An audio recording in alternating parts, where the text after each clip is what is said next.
Good afternoon, everybody. For those who I haven't met, I'm Claire Fox and I'm the director of the Academy of Ideas. And it gives me great privilege to do this in conversation with Lionel Shriver. Lionel Shriver, let me introduce her formally, is a writer and journalist, an award-winning and well-acclaimed novelist. Her novels include the NYT bestsellers The Post-Birthday Party, So Much for That. The Mondeebs, A Family 2029 to 2047 was in the Sunday Times top 10 bestseller list. She obviously wrote that book for which she's very well known. We Need to Talk About Kevin, 2005 Orange Prize winner, but has written lots before and subsequently that I think makes her one of our finest novelists today. And her latest book is called Property, a theme collections of stories and 2 novellas. And as I say, she also writes on issues to do with culture and the arts and politics, and has become somebody who has been able to expose and talk about some of the big cultural controversies of our day. And I wanted to talk to Lionel about both her new collection of stories, Property, and also to weave into that a discussion about free speech in particular, but just the broader issues of our time, for which she's always got interesting things to say. So first of all, give her a warm welcome. Right. So.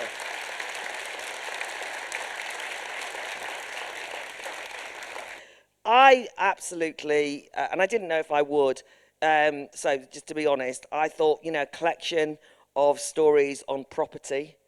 I thought, oh. And I thought, I wasn't sure what I was going to think, and I was thinking, well, that's a bit anxiety-inducing. I'm about to do an in-conversation with her, and I don't know what it'd be like. Anyway, luckily, I love it. So that's a happy story. But one of the things I wanted to start off with you... It's okay. I think we should just all admit that everyone hates short stories. And I don't want to talk about form, because I think in one interview you pointed out that there's nothing more boring than saying, can we discuss short stories versus novels? But what I thought was fascinating about this, and it made me really think about it, was what we own, the property we own, becomes part of our identity, and who we are, and how much where we live matters. It's, I think, a kind of projection of ourself, and in some ways, the issues and the themes in this collection made me think about identity politics, about territory, about marking your space, about who's allowed in, how you see yourself. So just to initially get going, do you want to kind of just reflect on some of the themes as you were writing the stories? But you're doing such a good job. You should just keep talking. Yeah, I'm very interested in issues of territory. That means I'm necessarily interested in matters like immigration. But I also enjoy territory on an incredibly petty level. So I really get my back up when the neighbor's cats poop in my back garden. This is a territorial issue. A right to roam my ass. And because we tend to project ourselves onto what we own, both objects and acreage, we feel that when people don't respect the boundaries of our possessions, that they're not respecting us. People who've been robbed, who've been burgled, will often tell you that they feel violated. And that's the kind of language that we would use, that your body has been injured. And I think that's part of the experience of having yourself robbed, having yourself trampled, and the boundaries that you draw around yourself penetrated. And that's why it's so emotional. And it often doesn't have that much to do with what the burglars actually stole. Now, one of the short stories is a fantastic short story called Domestic Terrorism, and it's about a son who refuses to leave home. Now, there'll be various people in the audience for whom they are the person who refuses to leave home, and then others who are thinking, oh, that I must rush off and read it. Anyway, and it's called Domestic Terrorism. But actually, it's a fantastically, I don't want to ruin the story, but one of the things is this son who refuses to leave home ends up camping outside and creating a new movement, and it's a bit like a kind of youth movement, and there's kind of people come along and support him and all the rest of it. But of course, it immediately made you think of kind of refugee camps, but also safe spaces and so on, and I suppose the entitlement of young people in some ways. Anyway, it's a brilliant story, but what kind of issues were you interested in relation to that story?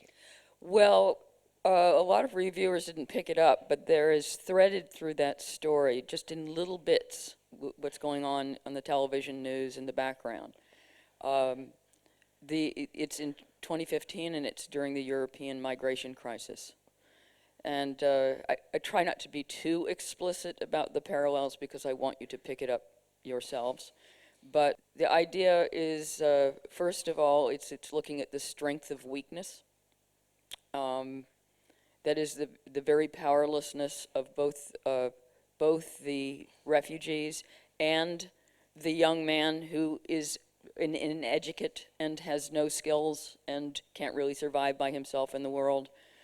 That weakness is what gives them power to command compassion. And the other thing it's looking at is much more practical, and that is the importance of physical presence and the way in which when someone has arrived on your territory, they're really hard to get rid of. The fact that they are physically there becomes a physical problem. I mean, after all, deportation, if we're going to keep it to the immigration thing, deportation is very expensive. It's practically difficult to collect these people, and they often come back. So do sons who leave home. So, and that's one of the things that the parents have to deal with, is how physically difficult it is to remove their son from their home. And in fact, after I wrote that story, there was a real case in somewhere in New York State where some real parents took their son to court. You're nodding. You followed that story. I had people. I had that sent to me in email over and over again because it was so weird, life imitating art. And they won. But I always wondered whether they ended up having to call the bailiffs to have the son removed, because he didn't want to go even when he lost the case.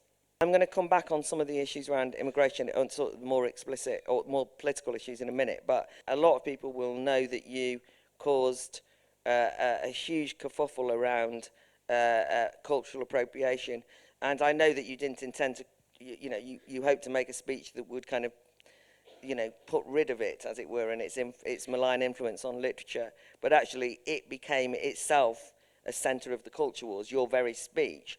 But I wanted to just introduce that, and then we can kind of go on to talk more about the politics by talking about the subletter, because the subletter is actually my favourite story in the collection. Oh, I'm so happy to hear that. My editor hated that. All right.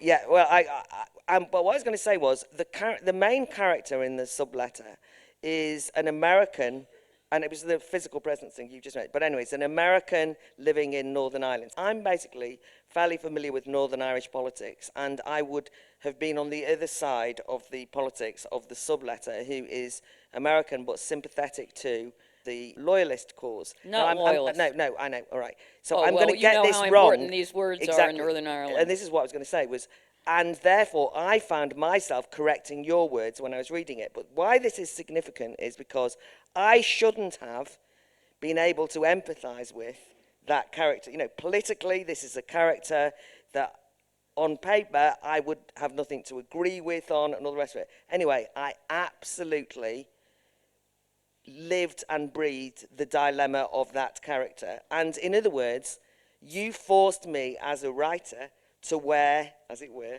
the hat of that character. Right. And to think about Northern Irish politics in a way I hadn't thought about it, even though I was involved in it for many years, and we might not agree on that, but it was more the role of literature in making you suddenly be a different person. And I suppose that's what I wanted to ask you about cultural appropriation. One of the things about these stories, especially when you read lots of stories, is I became embroiled in the lives of so many people who I would never understand their dilemmas unless I was reading. And I think that is probably what is at stake, is it not, in this whole row about cultural appropriation. But you just want to kind of reflect on that in terms of your writing of different characters' dilemmas and what you think about that whole issue. Well, I do think it's very important for fiction writers to be able to write about people other than themselves. When I was in school, what beginning writers were primarily criticized for, and often justly, was they wrote too much about themselves. And fiction writers in general have often acquired a well-earned reputation for being self-obsessed and putting the reader through all their own private anxieties and dilemmas and not really extending themselves to the world. While I sometimes use my life as inspiration, that's generally not been a problem with my work. And I hate the idea that we should tell writers coming up that they may only write about their own race, their own ethnicity, their own nationality, their own gender, their own sexual preference. It's not in the interest of the writer as an artist, and it's not in the interest of the readership. And furthermore, there's this constant contradiction whereby, fiction writers get criticized or for not for cultural appropriation, and then if you do as you're told and only write about yourself and you say your fellow white people, you're not representing the diverse world, and you're some kind of throwback who sets everything in the 1950s, and you can't win. I mean, the fact is that a lot of my work and even my life is one giant act of cultural appropriation. I have lived in the UK for the better part of 30 years, and I have stolen your nation. About half of the stories in this collection are set in Britain. So I have a vested interest in the right to filch what doesn't belong to me. And also, it's interesting because, just for example, in that subletter story, it's also about when we talk about people kind of feeling at home in a country and welcoming people who are not originally from a place. So this is an American moving to the north of Ireland and so on. That actually you want people to want to understand what's going on in that society and to get into the, I mean, if you kind of are standoffish and kind of have some anthropological observation rather than getting into it, this character actually falls in love with the place.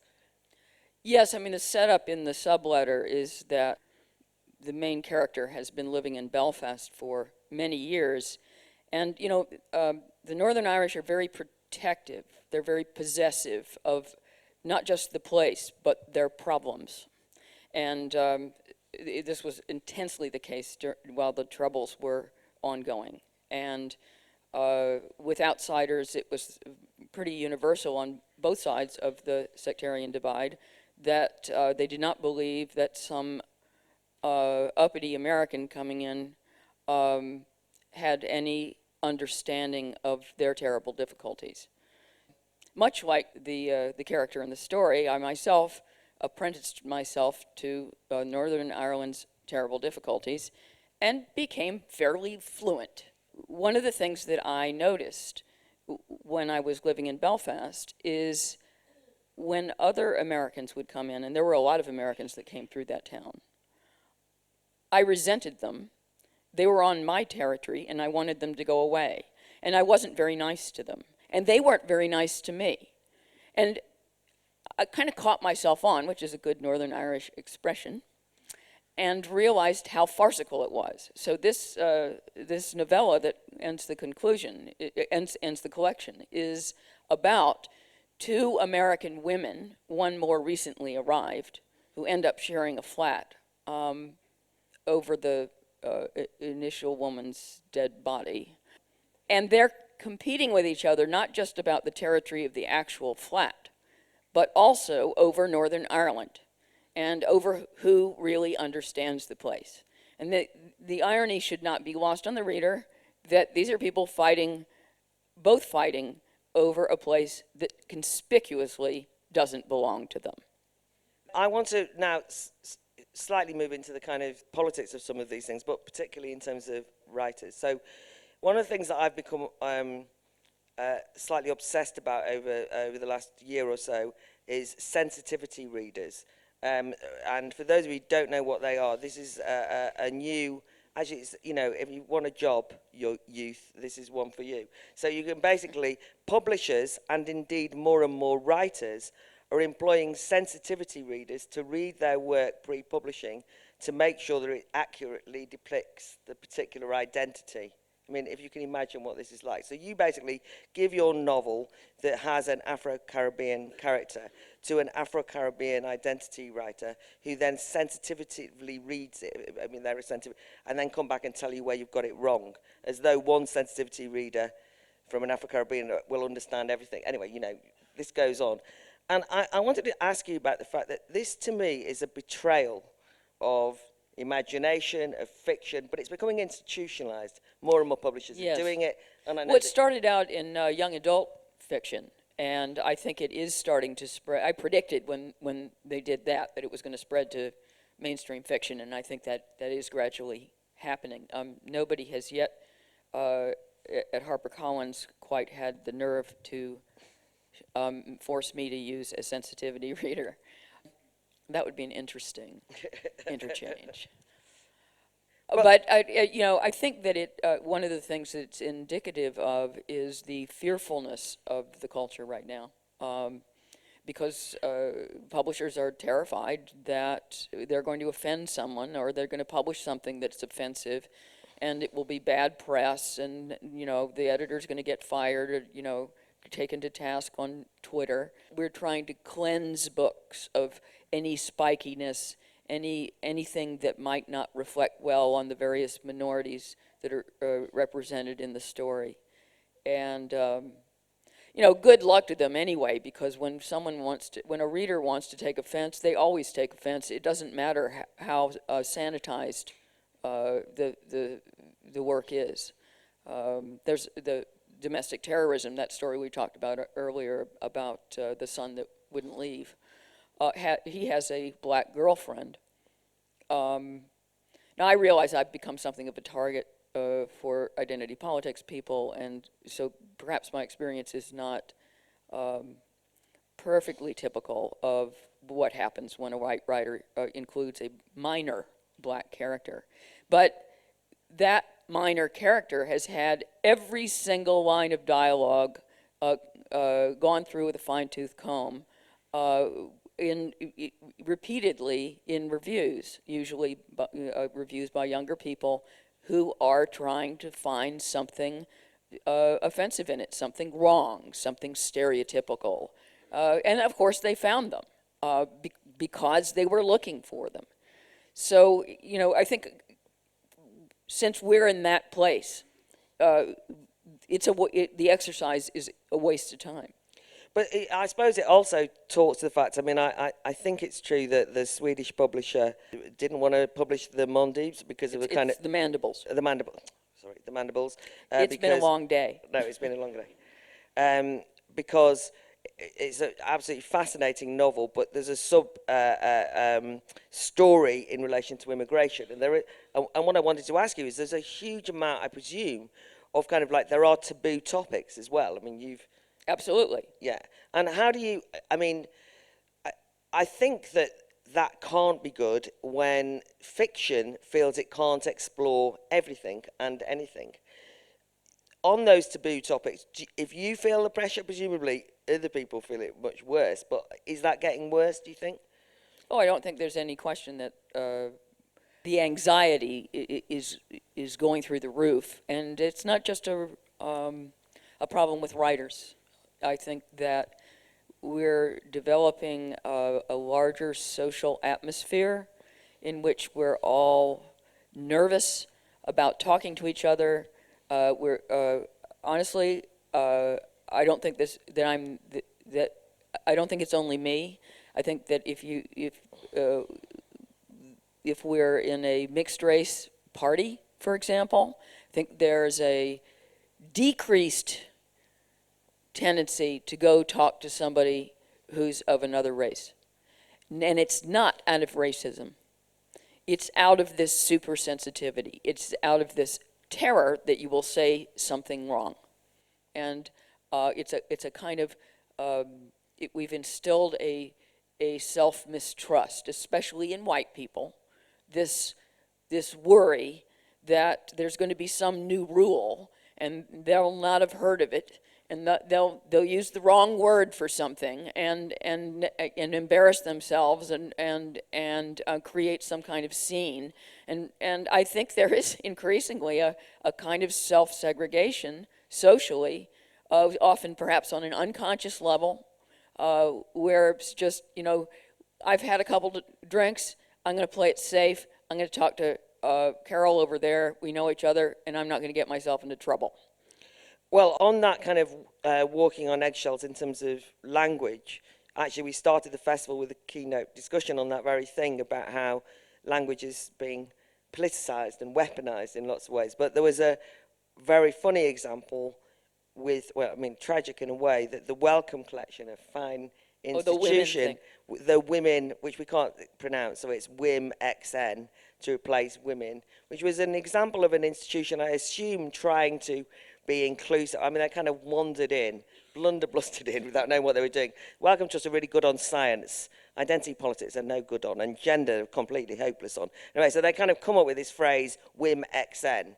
And everybody rightly says, what are you talking about? But it made, all the time, there's these language games where you kind of, people trying to find new words and then demanding you use those words and so on. Yeah, I think that's one of the things that gets my back up more than anything, because I don't like to be told what words to use. My occupation depends on my being able to use whatever words I want. And I hate the imposition of a very set vocabulary, and then everyone starts using the same words over. I mean, I'm so sick of the word privileged, I couldn't tell you. And a lot of these words are used in a devious Orwellian way. That word normalize. We mustn't normalize this. Well, that's just a smokescreen for censorship, right? Or for bossing people around. So it may be technically illegal, it may be technically legal for you to do something or say something, but we shouldn't allow you to do it anyway, because then we'll normalize it. And a lot of the language is ugly. This whole thing of messing with pronouns, which I think is just not going to stick. I don't remember what they're called, but linguistically there are certain words that are so primitive to the language that you'll never be successful in changing them, and pronouns are one of them. And I just I hate all people sounding alike and using the same language, and it's a code, right? It's a code. So you're sending out a signal. It's start as if I were to sit here and tell you that I'm really anxious about my status as a privileged white woman, then lots of other things about me. It's like wearing the T-shirt. I belong to a particular political set, and that's what those words are for more than anything. And then the other thing, therefore, are to exercise power, and therefore to say, right, you can't. You can't say minorities anymore. You have to say people of color. And it is truly astonishing how quickly everyone gets with the program. In fact, it's creepy. When I heard people of color the first time, I actually thought it sounded marginally, it sounded like a bit like racist even. It was like a really awkward if you thing. say colored people instead, you get your head cut off. So I thought people of color will never take off. And then one of the speakers last year, Cunley, was on one of the panels. He said, "I hate that phrase, people of color." And then the next oh, that was maybe 2 years ago. And then last year, I remember starting off saying, people of colour. I thought, I'm doing it because you know that that's the language, the words you need to know in order to say to people, it's all right, I understand it's LGBTQ now and all the rest of Right. it, right? And as you say, but it makes you conformist, but in bad faith. Because it's not, you're kind of trying to follow it so you don't fall foul of somebody calling you a Well, bigot. that's one of the things that's creepy about it, because it's one big arslick, right? It is.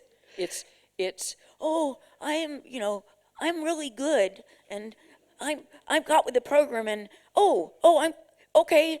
I'll use that word. Yes, I will. It's so.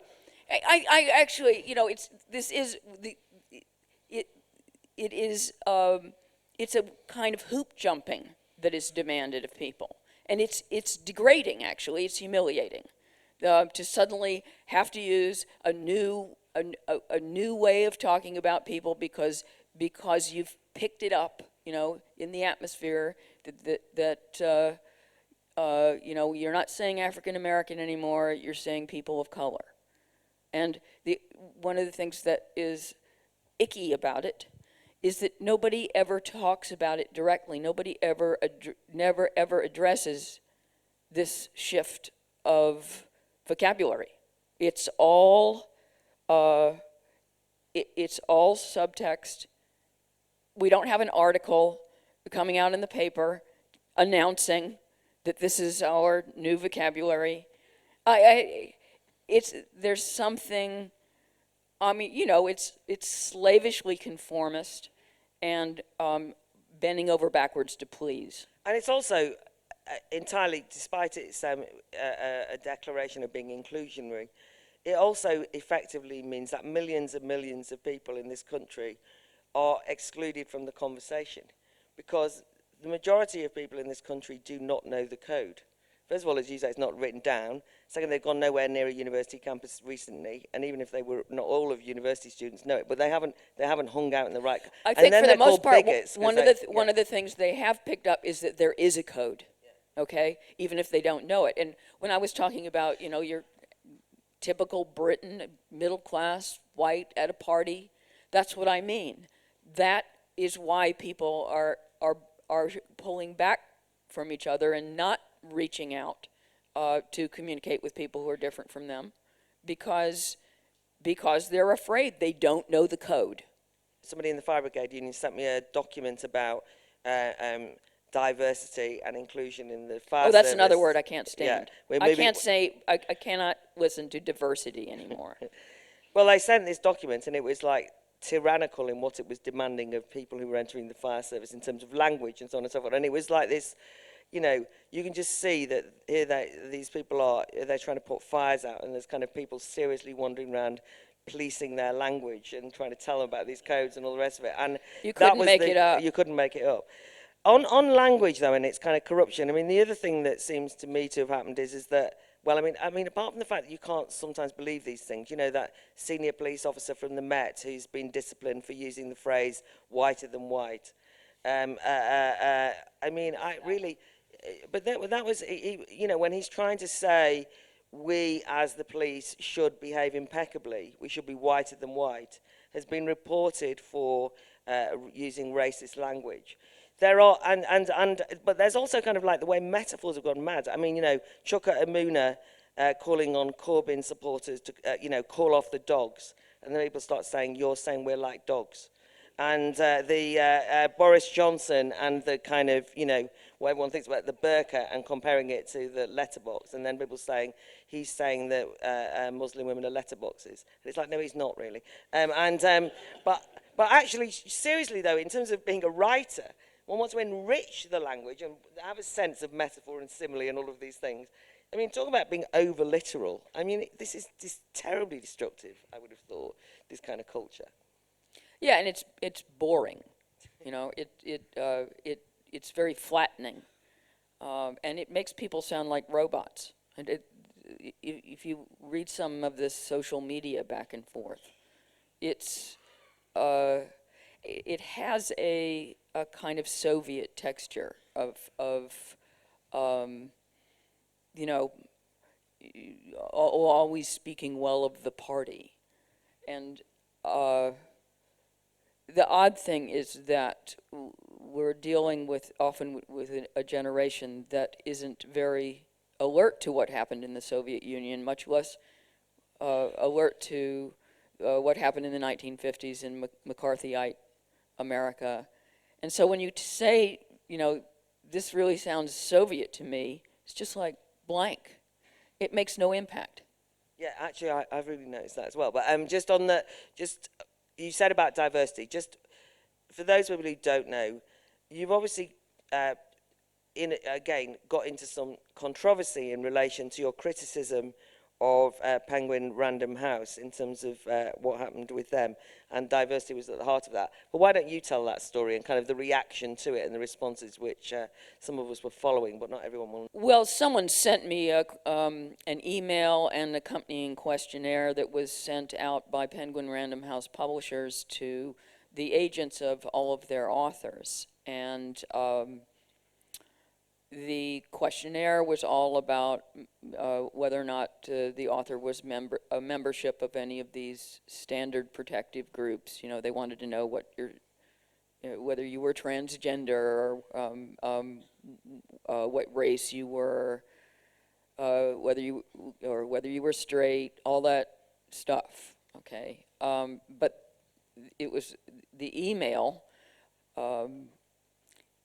proudly declared that Penguin Random House, first off, was not going to have any educational requirements for the hiring of their staff forthwith. No educational requirements whatsoever. And I wasn't quite sure whether that indicted Penguin Random House or the level of education in this country, that it so much doesn't matter. And then they also announced that by 2025, they wanted to have both their staff and their authors list perfectly reflect the statistical proportions in the UK population in relation to gender, ethnicity, race, sexual preference, disability. Have I missed one? Oh, and class. Now, that's a hell of an algorithm. And I would hate to have all those different categories on my mind when I was reading a submitted manuscript trying to decide whether to buy it. And so I did a Spectator column on what I found to be fundamentally hilarious, and I made fun of it. And I think the line that got me into the most trouble, I guess it sounded, it made up a kind of composite character, you know, who would be, you know, transgender and Caribbean and powering around on a mobility scooter. And presupposed that regardless of how poor the manuscript was, they would be obliged to publish it just because it would tick so many boxes. And especially taken out of context. Even taken out of context, that line did not say anything pejorative about any group. And it took me a long time to figure out what was wrong with it. It was funny. You don't make jokes around diversity, right? So, and there's a Spectator has a paywall, and I think that may have contributed to my being misinterpreted. But I think some of the misinterpretation was malicious, because in short order, what I had said, I was making the point that even if we do try to have more diversity, institutions need to be mindful of what their primary purpose is, so that Penguin Random House's purpose can't be to be diverse. They're supposed to be publishing books that people want to buy and read. And I also brought the example of the London cycling commissioner, who had that week declared that his primary purpose was to make sure that cycling was no longer such a white male middle class activity. I thought that was so weird. But this message quickly spun into Lionel Shriver as a white supremacist, and Isn't it interesting how quickly we get there? And wants to protect publishing for herself and her fellow white people, and she thinks that people in these other categories can't write. And it is bizarre how quickly one loses control of one's own message. I think one of the things that's happening in the social media world is that it's one big game of telephone. So very quickly, you didn't say what you said. You said what they say you said. There's a big difference. And what that means is that regardless of how well you articulate an argument, how clearly you qualify it, how precise you are with the language in an original piece of writing, you don't control your own message. It gets reiterated badly, and then reiterated badly again. And suddenly, yeah, you're a white supremacist. And I think this is commonplace. I think that the technology we're using has a tendency to repeat and to distort. And what that means is that people are able to distort a good argument into a stupid argument, and it's one big exercise in straw manning, because then everybody gets to feel all sanctimonious about the fact that white supremacism is bad. Oh, great, thanks. I mean, but I think that loss of control of your own message is the most scary thing that I think happens at the moment. It's especially disturbing for a writer. I mean, that's the whole. I mean, when I write a column, I hope it has a flow and a lightness, but I didn't just dash it off. And at a certain point, I start wondering, well, why do I bother? Why don't I just dash it off? Because people read what they want to. Yeah, and it also means that one of the things, you have to trace things back, because I kind of picked up on that story about you as it emerged on Twitter by the time you'd become a white supremacist. So I had to then go back to find out what had happened, because I know that you weren't, or I suspected you weren't, but I wanted to know what you'd said. So you go back, right? It took a bit of time, because you're tracking back, right? And so then you track back and you're trying to think, have I missed a link? Because at no point is, and all that sort of thing. But of course, most people won't track back. They're retweeting the white supremacist point. Do you see what I mean? I mean, you've moved on.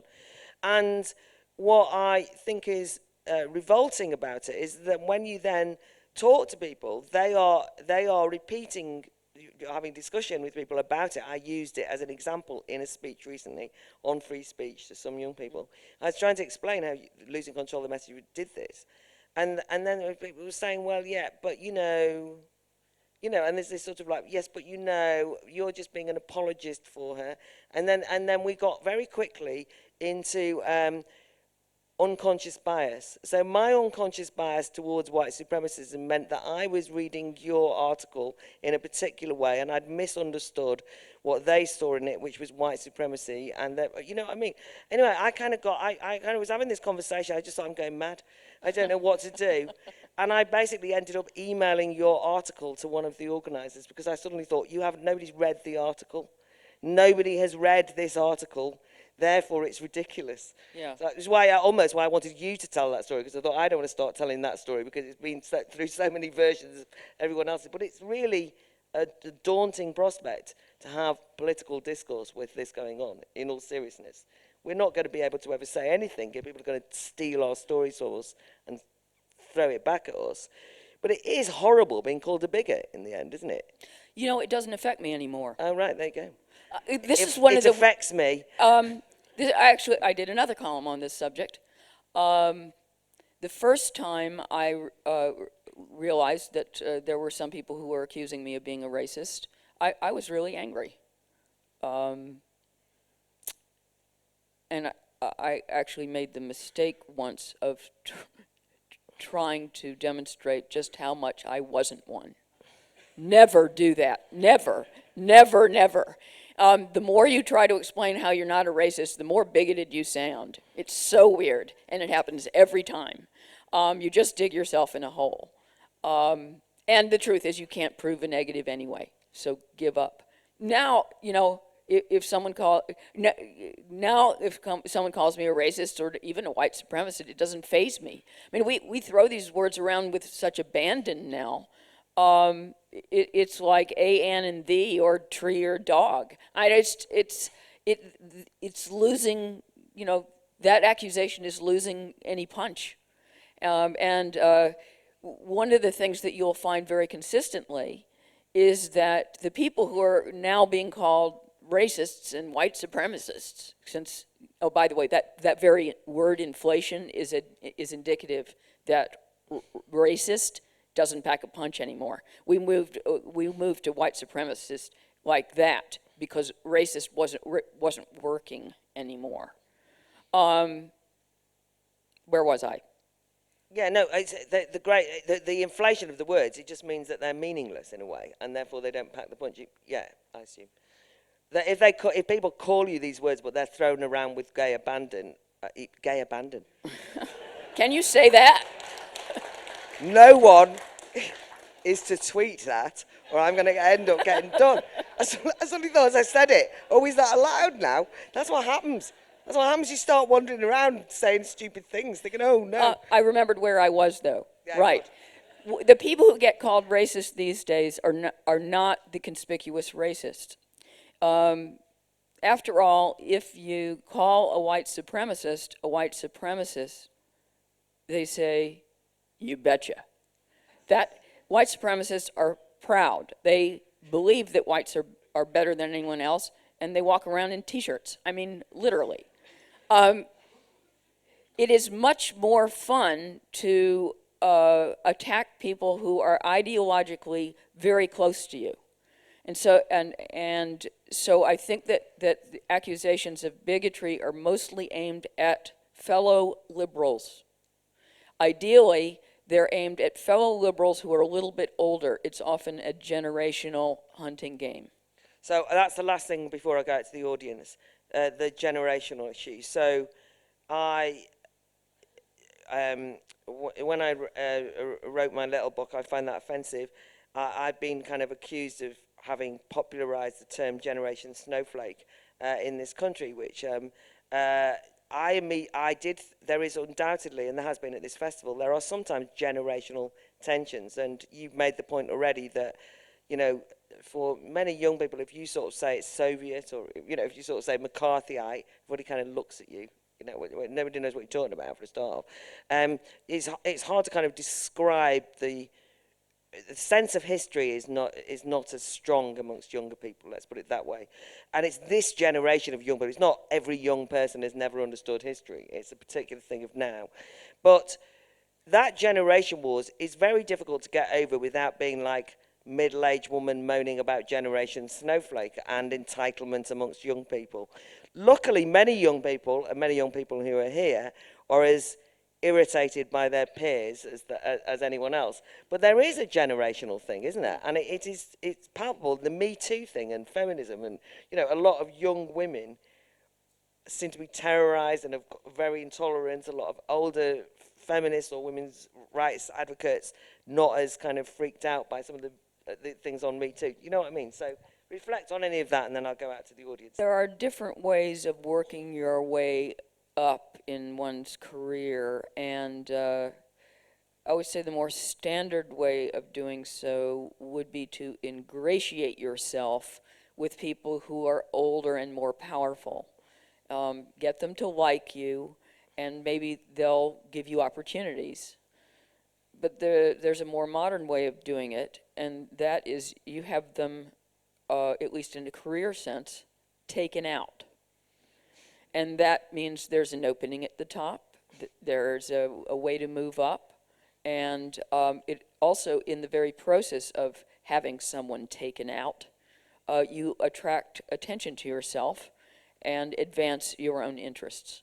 And that seems to be one model for this upcoming generation, which is it's more efficient than the ingratiation model, which requires a great deal of cunning and sometimes talent and likability. Whereas the more homicidal model only requires viciousness.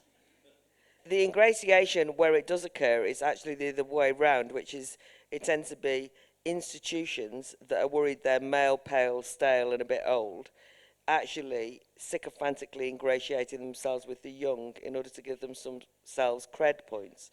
I actually find that that's a real betrayal of young people, because it means kind of like it kind of means groveling to them and never looking in the eye. And It's undignified. It's undignified, but it also just means that you abandon them to where they're at instead of using your substantial power and maybe insight to possibly help them understand the world better. I think one of the things that has most accelerated the ill effects of identity politics and social media, trial by social media, is the cowardice of mainstream institutions, which are going along with it, are ditching due process. I mean, I just met with Ian Baruma at Cheltenham, and he was, until very recently, the editor-in-chief of the New York Review of Books, distinguished publication, and he lost his job because he ran an essay that was by one of the victims of the Me Too movement. By the way, it wasn't the best essay in the world, but I guarantee you it's interesting. I was glad to be able to read something by someone who's been on the other end of these accusations, even though he didn't come across as that appealing a person, which was itself interesting. But both in Twitter and at university presses, there was a great outcry that this essay should never have been published, and Ian Baruma was out on his ear. Now that is institutional cowardice. You know, all the publisher had to do was hold his nerve and wait for it to die down, and everything would have been fine. But no, there was this feeling, we've got to do something, and he capitulated to outside pressure. And it's incredible because Ian Baruma is one of, a foremost erudite public intellectual who was doing the New York Review of Books some great good and actually opening it up to a greater number of diverse voices. That's what's so ironic about it. It's kind of shaking it up. This is exactly what I was talking about. It's a good example of that kind of our modern day version of hunting, where the real trophies are the ones that they're like you. They're very ideologically akin, and those are the people that it's satisfying to take out. Not real opponents, not real ideological opponents, but people who are just right next door to you. Fascinating. Okay, any points on the floor? Now I'm going to take sort of 3 or 4 points and then anything you want to pick up. A couple of years ago, you were expressing concern about self-censorship in, relation to all of this, and the fact that people would be tempted to do that. And I just wondered whether I don't think anyone would think that you were somebody that was afraid of the outcome, but I wonder whether you're ever tempted to self-censor because you just can't be bothered to deal with all of the crap that you have to deal with. Basically, you just want to get on with the business of writing, and it's a distraction, and that in itself is quite worrying if it were the case. But also, is it possible to successfully self-censor when you've got to negotiate this really perilous terrain of tricky vocabulary? It's possible, but I'm not very good at it. A very good example is I was in the States for the Kavanaugh hearings, and my reaction was, although I am a Democrat, capital D, it was not orthodox. And so I had a kind of one reaction, and then a reaction after that is, I thought, this Christine Blasey Ford testimony just doesn't wow me. And then I thought, you better shut up. You better not write that. Oh, I couldn't help myself. It was my next Spectator column. One of the things that does get me into trouble with this stuff is I need an idea to write about. And that's what's in my head. And you know, it's due on Monday. And I don't have another idea. So I'm going to write the piece that's going to get me into trouble. But I am not immune to anxiety on my own account. And I think my husband walks around in a state of constant terror. Yes. So I found it quite interesting, the point you made about institutional cowardice. I think there is definitely a point there. But do we, as members of society, also have to be braver in speaking up so that it can be seen that there is another voice, a counterpoint being put across, so it's not just this very loud minority that are being heard? Okay. Hello. What I want to say is you've clearly enjoyed and still are enjoying a long and illustrious career, and I wonder if this kind of episode happened to someone who were young and at the start of their career, it would probably be game over. And that makes me rather concerned that for the, I suppose, the range of opinions, the diversity in terms of diversity of thought of the generation of writers that might follow you. Okay, I agree that it's actually some kind of miracle that I have survived 2 major rounds of attack on me, that if those people had their way, I would have been taken out. And I never know whether I'm going to write the piece that you know, three's a charm. But I do think that younger people who don't have a reputation to trade on, don't have a network of allies established, they're very easily shot down, and I do think it's a concern. And if I were younger, I don't think I'd be quite so brave about speaking out. David Mamet's play Oleana turned out to be quite prophetic because that was written, I think, in the 1990s, and I certainly used to teach it. I got to the point where I didn't dare teach it. Actually, there's a line in there where the teacher says to the student, "That's my job, to provoke you." Now, you can't say that anymore.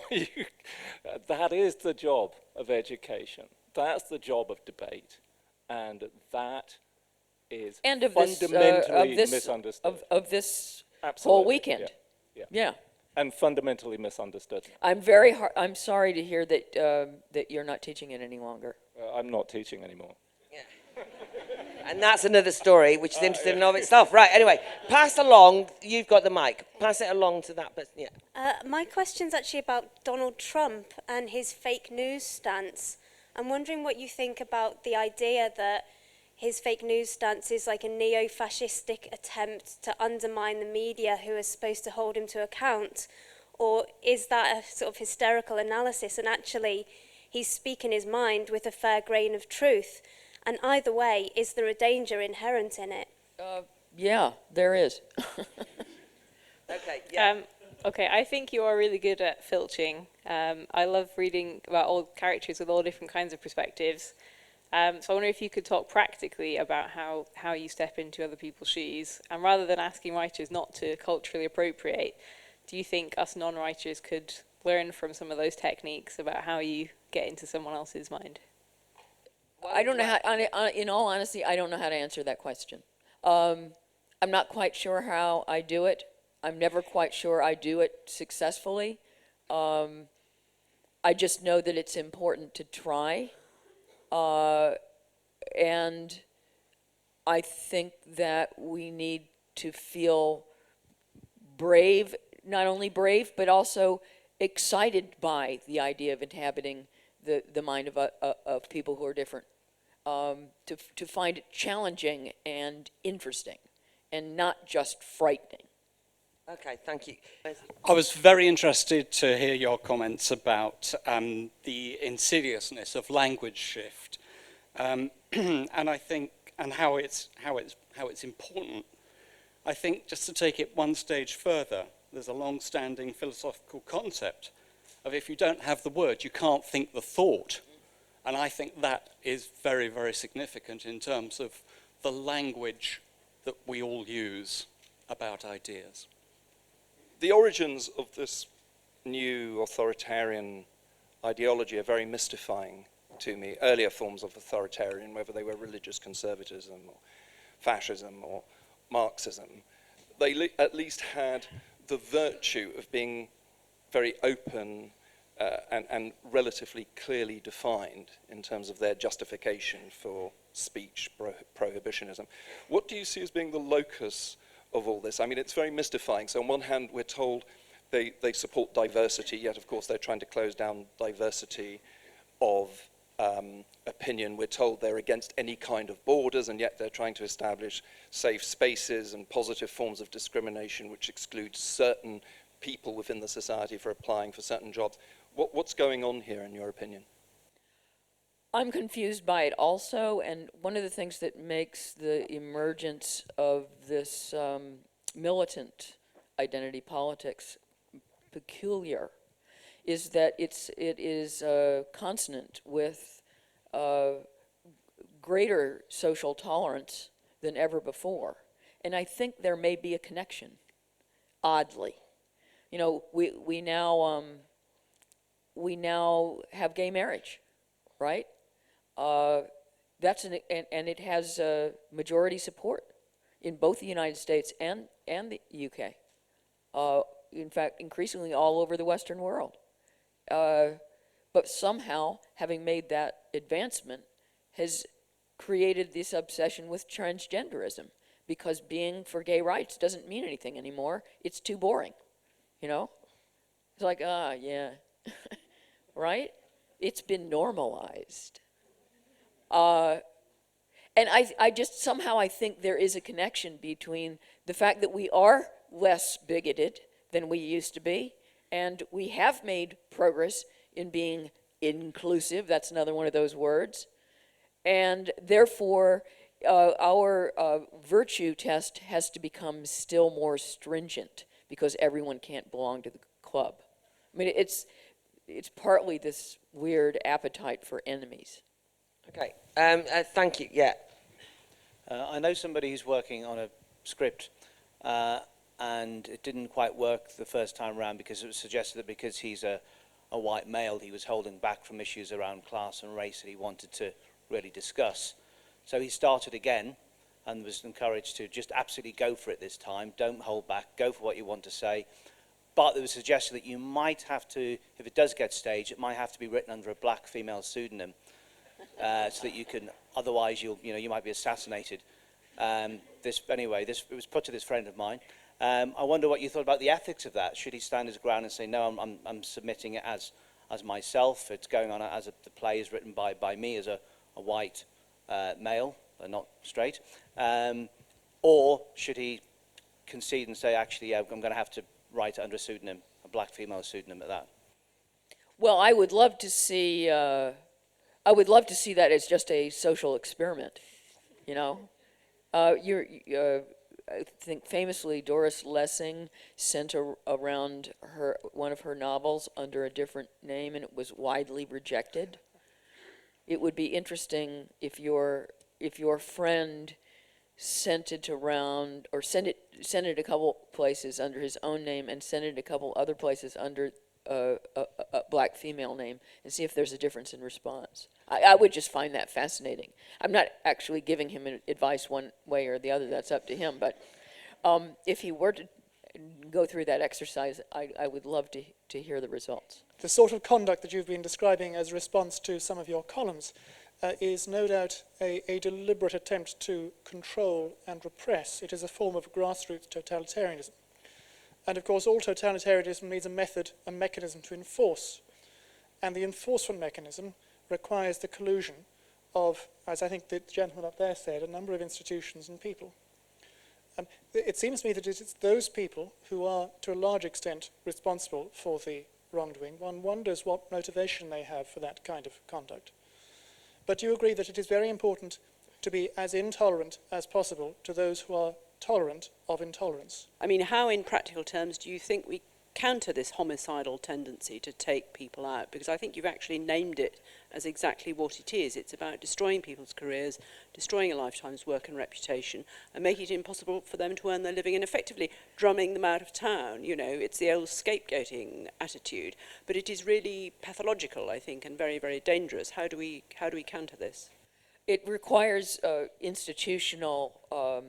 institutions sticking to their guns. It's not enough for individuals to be supportive.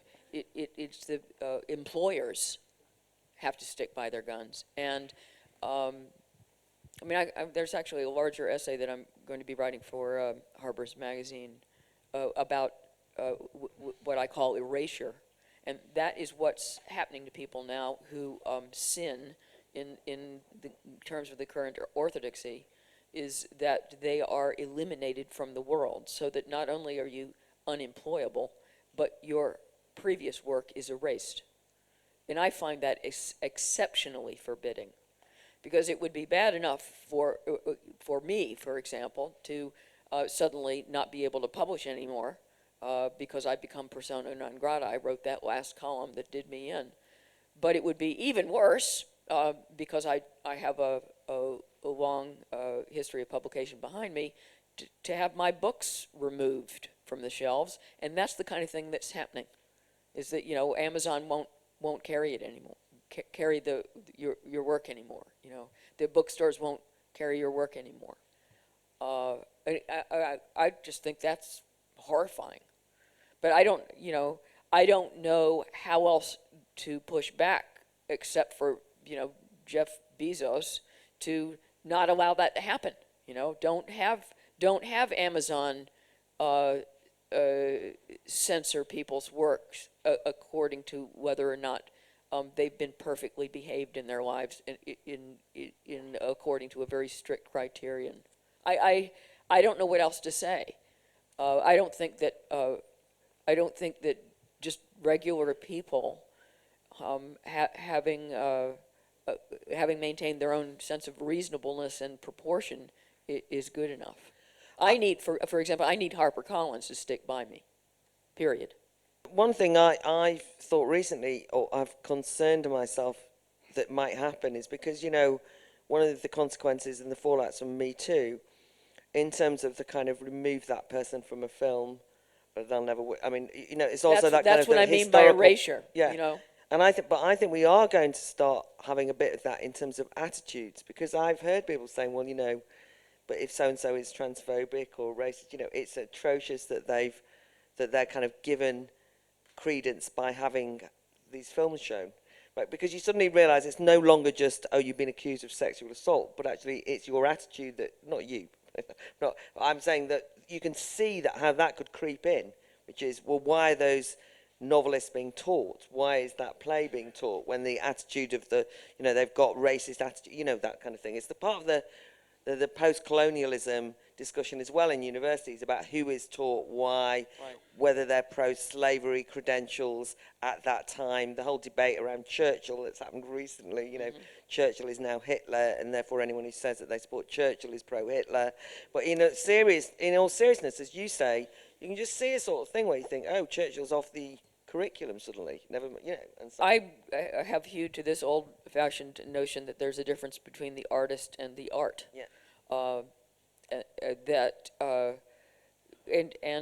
Actually, this is important to me, not simply as someone who makes art, but perhaps even more importantly as someone who consumes art. And I don't want Woody Allen's movies taken away from me. And I was irate when Louis C.K.'s previous comedy was taken off streaming services. I love him. You know, okay, fine. I can see why some women wouldn't exactly get off on his, you know, taking his thing out. And he's been pretty seriously embarrassed over that. But I don't want his work taken away from me. And I think this notion that in order for us as arts consumers to enjoy something, it has to have been created by someone who's perfect. I mean, pretty soon we're not going to be watching anything. it's going to be really boring. I noticed Richard Bean, the playwright, recently said that he'd have been unable to write or stage England People Very Nice, which was a big play at the National a few years ago, which was a critique of some of the kind of orthodoxies around multiculturalism. And I was doing the discussion on it for the National Theatre at the time. There was objections to it at the time, but he just says now he wouldn't be able to write it or stage it. And you think... I'm hearing that all the time now. That was kind of the self-censorship. You just think, you know, people are actually thinking, I can't write on that topic. And then other people are saying, we can't have that play on because we found out that you once tweeted when you were 17 something which we think is objectionable. You do think we won't be watching anything interesting. Do you know what I mean? That would be the point. Yes. I wanted to... what did you think about... we need to talk about Kevin being filmed and how it came out. But it struck me there's quite a big difference between the novel and the film. You know, just how crisply the mother is written, whereas the film, I mean, obviously they're different genres and it's somebody else's work, but it worked on a very different level. Yeah, I thought it was a broadly successful film. I didn't involve myself in the creation of it. I would have done a few things differently, but in general, it is, at the very least, that it is in no way an embarrassment to be associated with it. And believe me, the way most adaptations work, that makes me very fortunate. Thanks. Yeah. I completely agree with all the points about separating the art from the artist's personal life, and keep on reading Dickens even if he had some anti-Semitic things. Or actually, that takes me to my point, which is that I do think there's maybe a bit of an exception around the life which has anti-Semitism in it. Specifically, what I'm thinking of is the cult around Wagner that seems to be continuing very unabated. So I think, well, everything else is like, oh, Churchill's and Nazis.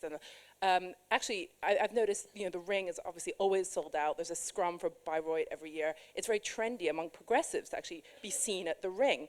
And I just wondered if you think there's anything sort of slightly telling about the Wagnerian exception. I don't think it used to be an exception, but it is now.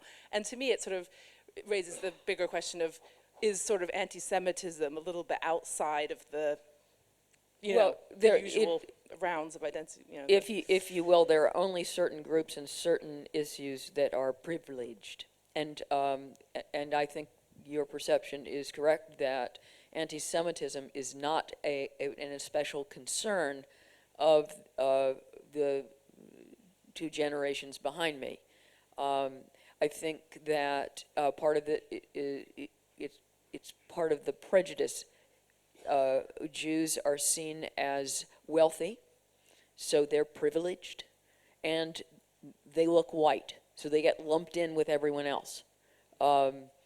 Diversity only, concern for diversity, it's only concern for very particular groups and not others. And Jews have got left out of it, and that's why, anti-Semitism has been allowed to run rampant in the Labour Party, because nobody cares. And then it gets, it's doubly reinforced that we don't care about the Jews because they're associated with persecuting the Palestinians, and that's a very fashionable cause to care about. So I think it's a kind of double whammy there. But it has been very interesting that the younger people in the identity politics, when usually you give them another group to get all upset about, they just leap at it. But on this one, it's like, it doesn't interest me. I also suspect that a lot of the younger people who are interested in identity politics haven't kind of worked out the Wagner connection yet, which is a shame, because actually I want them to have listened to Wagner, but then I'm frightened that if they listen to Wagner, they might work out that actually he's an anti-Semite and call for the stopping of the Ring being shown. So it's a kind of mixed... they know about it, it's just trendy, I think. Yeah, no, I know. It's super chic to go to Wagner. Yeah. Okay, we've only got time for a couple more. When you spoke about being taken out, and you moved on to talking about erasure, and a word that popped into my mind was that of shunning. And it seems to me that there is a religious urge behind this, and the old sacrificial victim was there to cleanse society of its ills. And I just wonder what you think about the religious dimension of what we're seeing. Oh, I definitely think that we're talking about a faith, and only certain people are allowed in the church. And after all, religions have always defined themselves not just by positives like belief, but also about who is an unbeliever, and that's what a lot of this is about. Just to go back to the point of anti-Semitism, it's very clear that a lot of young people kind of disregard this as a topic to talk about when we bring up anything to do with ethnic minorities, or when we talk about people who face discrimination. I'm a student, I'm 17, I'm Jewish, and I'm white, and I support Israel.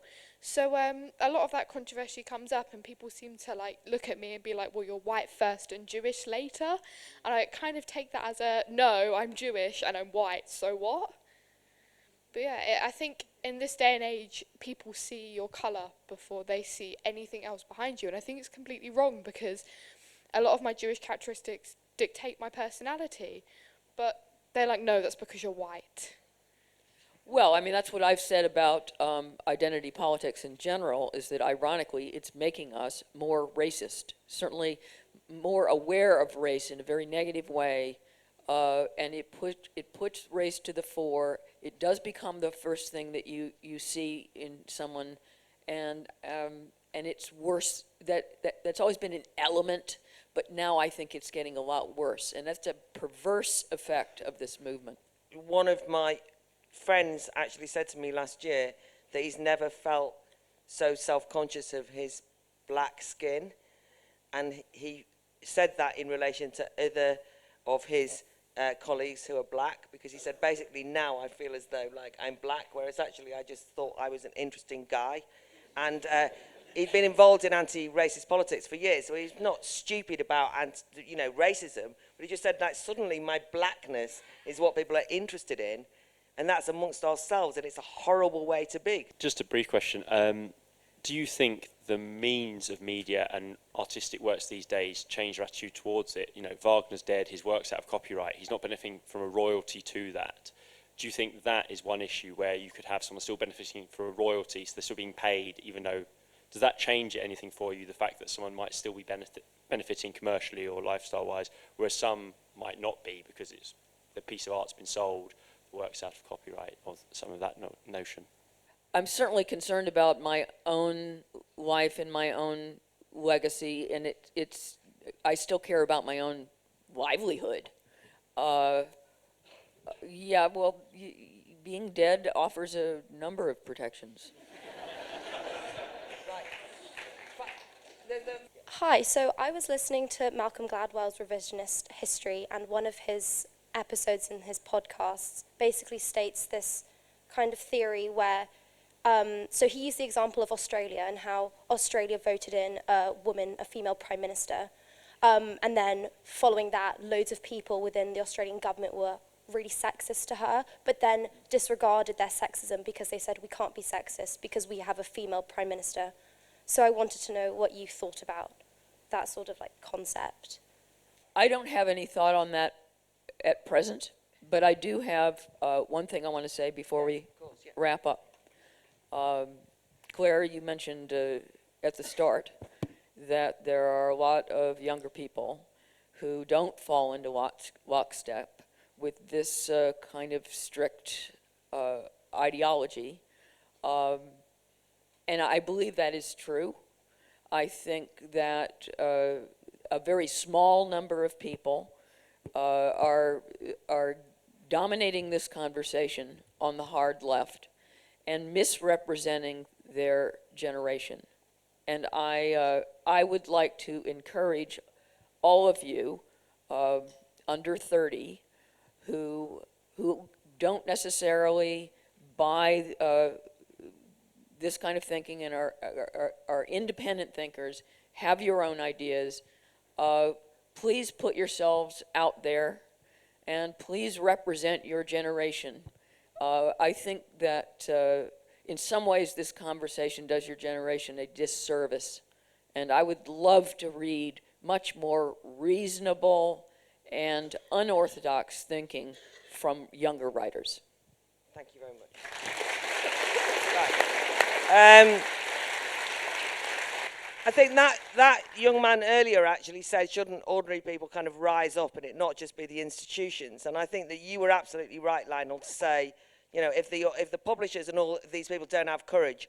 What I'd like to say is, it's the last thing I'm chairing, I do actually think that people do have to not complain quietly about this. I go to student unions all the time, meet students who tell me that the student union officers who are introducing bans on clapping and all the rest of it are a minority, that actually most students don't agree with a lot of these things. And then they say to me, what can we do about it? And I say, this is what you should do about it. And then they say, we can't do that. I think that people actually have to do that, right? I think there has to be. So that call was brilliant. This is not a book festival. We don't usually recommend books. I am recommending this book, not because it's a book festival, because it's a bloody good read, and you'll enjoy every story in it. Made me think and inhabit a different hat, a different life, and a different argument. Go buy the book, and Lionel will come and sign it at the Barbican shop. Thank you all very much for all of your time today.